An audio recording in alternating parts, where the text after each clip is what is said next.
Here we are in Scottsdale, TPC Scottsdale with Parker, aka Short Game Chef. Massive pleasure to have him on. We're going to do a very quick video, very basic, and I want Parker to explain things he sees commonly on his lesson tee with average golfers.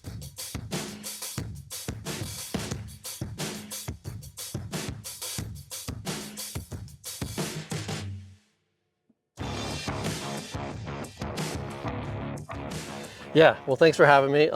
Huge respect to you. I love watching your stuff. Hope you guys love watching it as well. But one of the things that I always see is it just starts at setup. There's a big misconception on players that are trying to hit these small little shots. And people love to try to really compress this golf ball on these small shots. They think that really good strike, a good compression is what they're looking for. And in an effort to do that, handle gets way forward, ball position gets way back, weight gets way forward. So these are all things that really are going to compress the ball, in theory, and they're going to speed it up. Yeah, ball speed goes way up from that spot. Now, I think that you and I have seen enough high-level golf to know that inside of 30 yards on a tight fairway lie, you're not always looking for compression. Yep. Players at the highest level, they're looking for softness. They're looking for the ball to slow down. They're not necessarily looking for compression. Yeah. So the amateur golfer is still looking for that compression. They think that their 7-iron setup should be the same as their chip shot setup, and it's really not the same.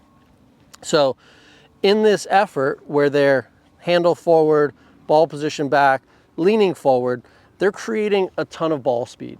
And so if we're going a 10-yard carry shot, they're creating a lot of ball speed. And so what they do intuitively, it doesn't matter if they're a great player or a terrible player, they're gonna do this intuitively. They get here and they go, I'm gonna slow down and I'm also gonna try to back out of it to try to eliminate some of that shaft lean that they created in the beginning. Got it. So they're essentially building in a ton of speed at address. Ironically, that's what they need with their top end of their bag, right? Exactly. They lack ball speed at the top end, but they create a lot of ball speed potentially at the lower end. And then in swing, you would say they often try and reduce ball speed by changing things, moving backwards, maybe releasing the club excessively or really. Anything Correct. to try and slow it down and bring the ball flight up. Yeah, exactly, because they intuitively know this thing's gonna come out too low and too fast and it's not gonna stop near the hole. Yeah. And so through the swing, they end up making all types of compensations, whether it's the club face, whether it's throwing the handle, moving their center of mass backwards, because they've stacked so much weight forward. Intuitively, they're just like, well, if I'm gonna push, it's gonna push me backwards. Yeah. So there's a variety of things that happen through the swing that then all of a sudden compromise their low point. It compromises their strike even more. Yep. And now, if they get lucky, they're gonna use the bounce and it'll hit here and they may hit an okay shot, but it'll never feel good. Yeah. And if they're not lucky, it's that. Gotcha. Could you, for the purpose of the viewers from this camera here, could you just hit a couple? Sure. Maybe setting up in a way that you wouldn't be happy with. Here. So ball Here. way back, everything way ahead of the golf ball. So building in a ton of speed, ton of attack, really low ball flight. And then from there? So from here, it would then go. So lots of backing out, body doesn't really do much apart from go backwards. Yeah, there's not much movement here. Yeah. I've created so much ball speed. And the way that I sort of like to describe it is if I've created all this ball speed at setup, I'm not gonna wanna use my body to, again, add more ball speed, because this would be another ball speed accumulator in my mind on the way through. So if I set up like this, I'm not gonna then move this way because I'm gonna hit it probably 30 yards when I'm meaning to hit it 10. Yeah, so a question often comes to me is, well, why not just play the ball back? Why not just put a ton of lean in? And I think you've picked up there, or identified and explained there, you just lose all the dynamics of the swing. Yes. You lose the dynamics, you lose the flow, lose the rhythm. There's nothing really holding everything together. Correct. And to me, if I can sort of neutralize some of those things, shaft, ball position, weight position, club face, paying attention to that. I see a lot of amateurs come in with closed club faces as well. Yeah. So if we can neutralize a lot of those things, in my mind, that gives me now the freedom to actually properly pivot back, properly pivot through, and not worry that the golf ball is going to come off too fast. Yeah. Because if I were to go here and I tried to pivot back, pivot through, well, that golf ball has gone 30 yards. Yeah. when I've meant for it to go 10. Yeah, and that's launched down at It's launched down 20, at 12. it was pretty hot. It was struck nice. Correct. It was a pretty great hot. crisp strike. I compressed it. Yeah. But again, I'm not looking for compression. You know, I think that we've talked a lot in the past about, you and I, as far as like ground first, ball first, or which one are we using? And the best players in the world go back and forth. I think it varies. Absolutely. Yeah, it depends on the demands of the shot. Absolutely, absolutely. So there's no one size fits all. But what I would say in general is that most amateurs fall into the trap of trying to compress the golf ball and trying to be like, I have to hit golf ball first. Not really. If you can use the back edge here a little bit, you don't necessarily have to hit golf ball first. And sometimes that will free the amateur up to then make a more proper setup, which then frees them up to make a better backswing, which then frees them up to make a more proper through swing with some pivot. Okay, so that little bit of freedom and knowing that contact doesn't need to be absolutely flush, perfect, kind of opens up maybe a possibility that they might start moving like golfers. Absolutely, and I think inside of 30 yards, you don't have to have perfect contact. I think from probably 40 to 125, we're looking for compression, we're looking for really good ball first contact. Yep. But inside of 30 yards, allow yourself the freedom to not try to chase that ball first contact. Yeah. You know, I say it a lot, but I think it's sort of a fool's gold to trying to go and chase that. You can hit wonderful, wonderful shots by not hitting golf ball first. But I think that maybe the bigger overarching theme is that it may free that amateur golfer up to not feel like, oh, I've really got to go ball first contact here. And it may free them up to get themselves in a better setup spot to get them to actually move through the golf ball looking like a tour player. Yeah, I mean, just to kind of pick up on a point there, I think what it boils down to is that you're able to control the speed of the golf ball. Yeah. Because if something we spoke about the last couple of days has been at a ping over in Phoenix, was that to get the ball to go X distance, there is a very tight tolerance for ball speed. As in, if you want to hit it 30, the ball speed has to be within 2 miles per hour. Otherwise, it's off. Like, the strike could not be as good. As long as the ball speed is good, it will behave slightly differently in the air maybe, the rollouts may be different, but the actual final resting place of the ball comes down entirely to ball speed. Not spin, not trajectory, speed. Interesting. And I would say that the fascinating thing about getting people in a more proper setup and getting them to move actually better, the strike will actually get better. Yeah. Because as I move this way, now all of a sudden I'm moving towards my front foot on the way through. I'm rotating and pivoting, which is shifting my pressure forward versus being here and everything in my body saying, I don't want to be here. I need to get back to sort of. You can maybe get more of a positive reaction versus negative. Correct. Run us through what you would consider to be a great stock setup. Stock setup, yeah. So from face on here, I'm looking at basically ball position just slightly forward to center off my lead heel. I would say shaft is going to be sort of barely forward there. I always fall into the trap of sort of getting my handle a little bit too far back for me personally. So where would you like the handle exactly? If you were being like really picky? If I was being really picky, well, weirdly enough, I designed these lines on this wedge. Oh, the flight lines, there you go, perfect. So it's about a degree is what we've sort of measured the tour players. So, you know, obviously it depends on where I am here. So I would say as I'm using the flight line, I'm using the middle flight line, which is about a degree of shaft lean forward. Club face, I would say I would never, ever, ever want to see it there, toe it, toe in. Well, effectively that reduces your bounce, doesn't it? Correct. So you're immediately leaning towards potential to dig unintentionally. Yep.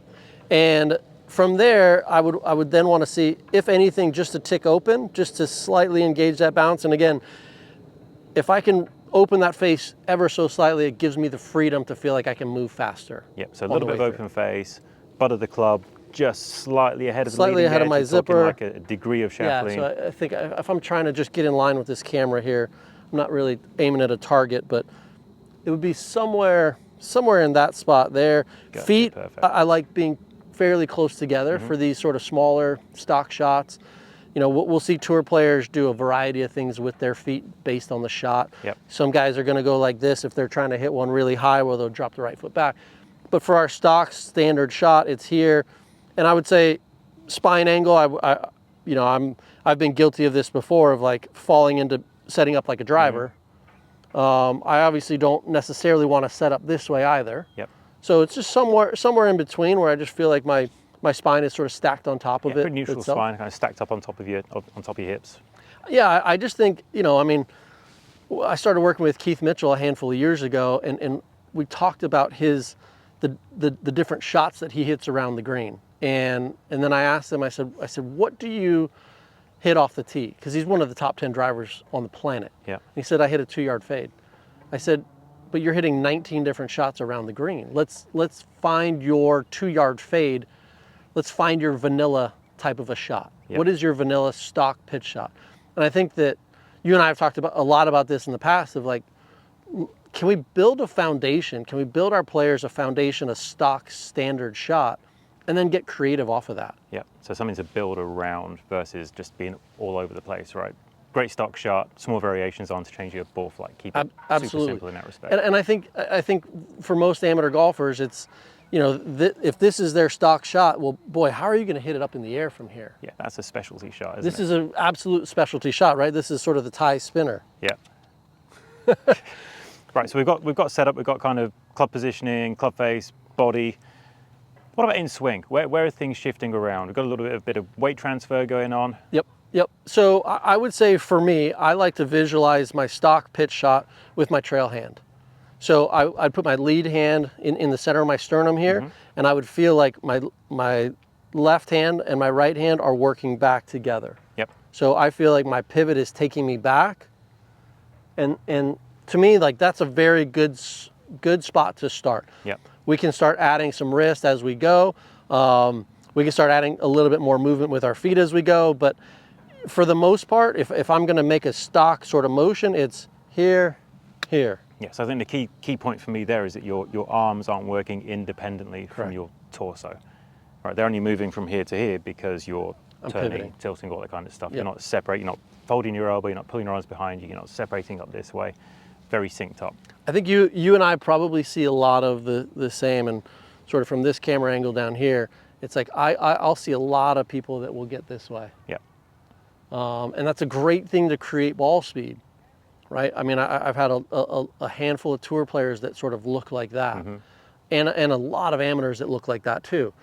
And it's funny because you stand around, and if you're just sort of like talking with your buddies, it's just kind of you kind of get into this spot of just sort of like drifting this trail elbow back there. Yeah. And then all of a sudden it bleeds in, right, to your actual swing. Yep. And then the second you try and do that, you're like, oh my gosh, where do I go from here? Like, I've really got to extend this elbow. How do I get that out Exactly. and still get the club on the ground like consistently? That's Exactly. tough.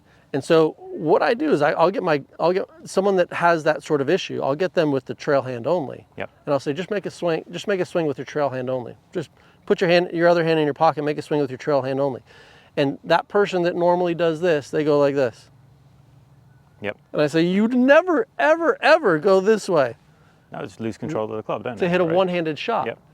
And so then it really starts to click, and they're like, oh yeah, that's right. And even if they don't move their body at the first time, it's like their right elbow would never, ever, ever do that if they were doing one hand you're only. really training the arm motion by going right hand only. Yep. What about insta ball into follow through? Is there anything you'd like to see on the way through? Is there a finish position you look for? Yeah, I would say, I mean, the simplest way I can explain it is if I just felt like it was in my belly button and I pivoted back and I pivoted through and I find myself here. Whether it's here, whether it's slightly out, just depends on the trajectory you want to hit. Yep. But I would just say, I don't love it when players follow through this way for a stock shot, nor do I not love it if they follow through this way. Yeah. So Neutral for you would be, it looked like the club was very much in front of you. It's very much in front of me. I feel like it's right into my belly. If I was sort of having a laser beam on the butt end of the shaft here, right into my belly. Club face, I see a lot of bad players that turn the face over in an effort to try to do something with their hands. Yep. I see a lot of good players that take their bunker release and they try to go this way on the way through, and they'll start hitting higher ones that's not really optimal for our stock shot. Yeah. So just something that sort of matches up to our spine angle here. Gotcha. So we've got leading edge there that's pretty matched up to your right tilt, your spine. Correct. Follow through versus rolled over or almost reversed. Correct. Gotcha. And that's perfect. And I would say, you know, I like to visualize it being done a lot with my upper body. I think that this is a upper body and trail arm type of a shot. So I will do a lot of drills here, here. Gotcha. And it seems to put me in the proper spot almost every time when, you know, my sort of, like I would say my bad tendency would be to get more this way, because I probably spend most of my time, if I'm practicing, I spend it in the bunker. Yep. And so I would get into a bad spot of going this way and then hitting something like that, Yeah, which so a lot more going on with your hands. a lot more going on with my arms. hands. So one of the key points at the beginning was setup being too far forward and people backing out. Where would you say your pressure is at address for your good setup? For my good setup, I would left, say, right.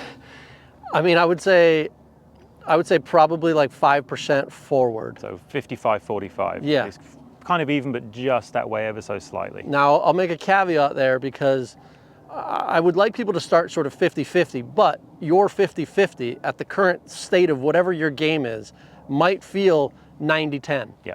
It might feel 90-10 this way, just depending on where you came from. So feel-wise, it has to be tailored to the individual. So do a lot of mirror work. Where would it be at impact? So it's interesting we say that. For the stock shot, I'm obviously feeling like the pressure is going here, which means I'm pushing here. Yep. Yep. Okay, so I'm moving in this direction, but I'm pushing off of this leg pretty hard. So you might, if we were to measure it, you might see a little bit of pressure back there, but that doesn't mean you are back there. You're Correct. pushing forwards. Correct. You would see 45% back here and 55% here for like probably a stock shot. Yep. So still biased slightly there, even though you're pushing off that foot, and we know you're actually moving towards target. It's still slightly target side. Yes, I'm pushing hard this way. I would say for a lot of my amateurs, you know, that start here and push back this way. Yeah. I want them to start here and feel like they're moving that direction. Got it. Right? Got it. Obviously, that ball is going to come out a lot faster. Yeah. But that's a good drill for my players that feel like they're pushing back this way. I want them to feel like they are moving There through you go. this So way. a little bit of Gary Player, an actual step through. 1,000,000%. And that's I wouldn't do that necessarily on a chip shot unless I had somebody that was really backing out of it. But from about 40, 50, 60, 70, man, I do that drill a lot with people, because they're hitting it like this when we really want to hit it down here for that exactly. 40, 50 shot. What about on the finish? Where is it? My pressure? Yeah. I mean, it's so far forward. Yeah, I mean, 95, 90? yeah, I would say. Yeah, I mean, it feels like it's going. Yeah, I mean, So you look at your knees and your footwork there, your right toe is barely touching the ground. yeah, like I'm getting a cramp in this arch. You start working out a little bit more. So I'm feeling like it's like, I mean, it is very far on this outside here, and obviously it depends on how far I'm hitting it. Yeah. But, you know, if I'm doing it bad, like I'm hanging back here, or it feels like it's back there. Like I don't want that. I want to feel all the way through here, and there's a little bit in that right toe, but I could pick it up pretty It's hardly easily. anything there, right? Parker, I won't take any more of your time. That was awesome. Key there is getting the setup good to allow you to actually move towards target for me and flow and be a bit more dynamic as a player versus trying to undo the bad stuff that you put in at address. Would that be fairly reasonable summary? That's a very reasonable summary. Yes, I always want people moving. I want them moving freely and fastly, and I want them moving towards the target through impact, through the downswing and through impact. Great, and if your setup is good, that unlocks the ability to be able to do that. Exactly right. Awesome, thanks Parker.